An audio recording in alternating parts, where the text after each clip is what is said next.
Cháu có khoang mà. Đây ướp lưỡi lưỡi này nó mới được thấy ơi.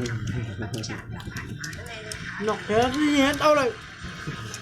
Nó là chỉ muốn nhẹ được toàn nhẹ là nọc thế ơi. Dạ đúng rồi, suy em không dùng từ kinh bởi vì dùng kinh cái là bạn phát hiện ra ngay. Thì em dùng suy, còn eo biển Gibraltar thì em không dùng cái từ eo biển mà dùng từ Gibraltar thôi. Thưa quý vị, một tràng vỗ tay nồng nhiệt cho chiến thắng hoàn toàn thuyết phục của thuật ngữ nước Việt. Cảm ơn chương trình đã đến chương trình. Mặc dù anh biết là bên trong em cũng là một người cực kỳ thông minh.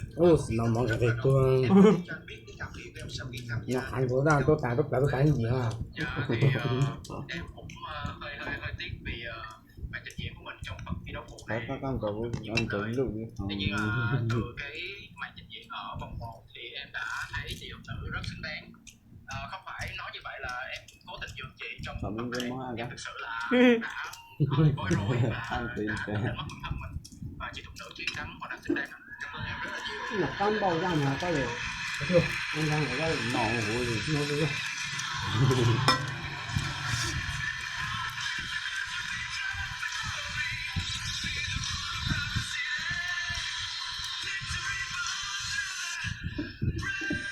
Tôi nghe rồi. Hai cái từ nói rồi. Sẽ là người bước vào vòng 2 tiếp tục thi đấu với Việt Hoàng. Vị cà phê mới. Ui. Việt Hoàng và thuật ngữ, một đại diện Con chúa. cho trí tuệ mùa 1 và một đại diện cho siêu trí tuệ mùa 2 sẽ tiếp tục tái đấu với Phù ơi. Mã Độ. Cháu ăn tinh thế này thôi. Ăn rồi rồi. Ôi ra gì đi về tập trung tí bánh của chúng con cái mai mang cái máy này đi làm thì mới một thằng vừa đến máy vừa gì được. Rồi.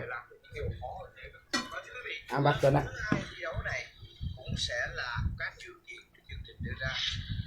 Rồi từ ba dự kiến suy ra một từ khóa, sau đó mới dùng những từ khóa đó điền vào các cái ô theo cái điều kiện của con mạch mã.